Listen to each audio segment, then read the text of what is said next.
My favorite part of working on Flying Dutchman is seeing it all come together.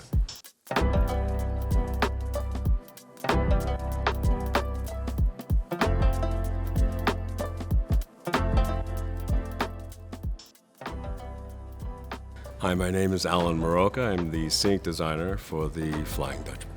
Started originally in theater and assisting on a lot of live theatrical productions. But at the time, New York was also the center for soap operas, so I ended up working on a couple of soap operas for a while, and that drifted off to the film television, which took me away from theater, let's say, for about 13 years. All right, standing by. All right, Jeff. Was that height the highest point? No, we can actually go higher. On that? Okay. Yes. Yeah, we To it that has shades, so it can like open and shut shade.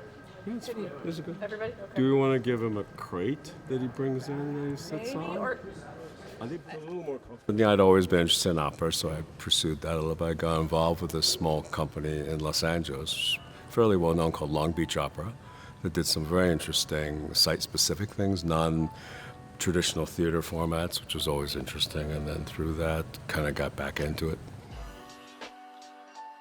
As an artist, I don't know if I necessarily have a signature style per se. As far as opera goes, I have not really done that many traditional canon operas. A lot of work I've done has been 20th century operas, which is kind of nice. I mean, I've enjoyed it. And so they have a much more contemporary feel. Whatever the taste that you build working on feature films kind of transferred over. Films, we do a lot of character development, as we do in plays, and opera provides that too. This one, we focused very much on the Maori and Senta relationship. Kathleen and I came up with this concept of, Maori owning a bar. The Senta worked, and that was sort of the starting point. Then figured out how, the Dutchman legend fits into all this. What you're looking at is the elements for Act 2, which is the bar. Why don't we step around this backside here? So as you can see, this is the exterior. So when this wall rotates on a pivot point over there, you'll see this back wall. This is the exterior. It's a neon sign. We were exploring mythology, which is what the Dutchman is about. And I proposed to Catherine the idea that, well, what if we looked into graphic novels and modern comics? Even going as far as saying maybe the Dutchman is a version of a Marvel comic character, which is our modern mythology. This is the actor, and this is our singer. There's a local printer who's also a portrait artist. So he turned it around for us at amazing speed. It's printed onto canvas, and it's built specifically as a light box because there's an effect where the portrait will actually glow. The theatrical narrative medium is very much story and concept driven. You get a lot of practice thinking about it in those type of terms.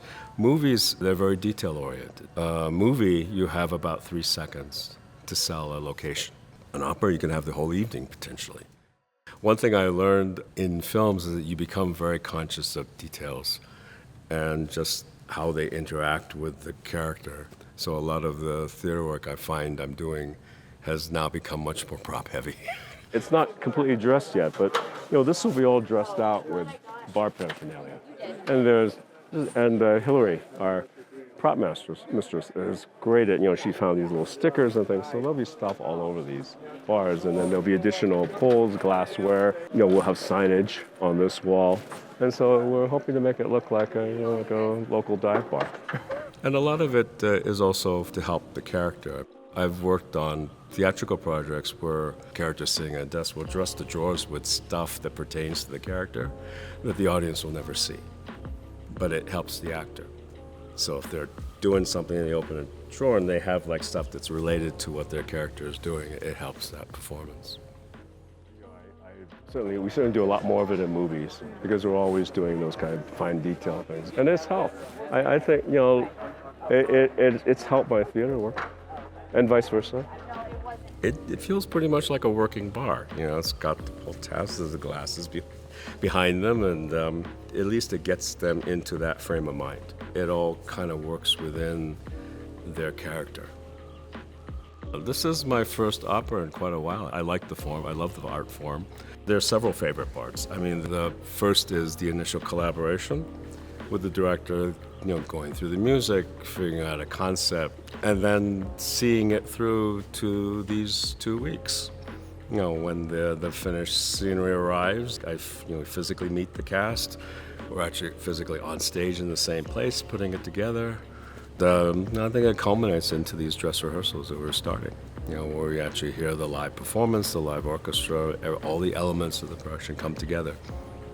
So that's the process, and that's what makes this program so enjoyable. It's very, very rewarding.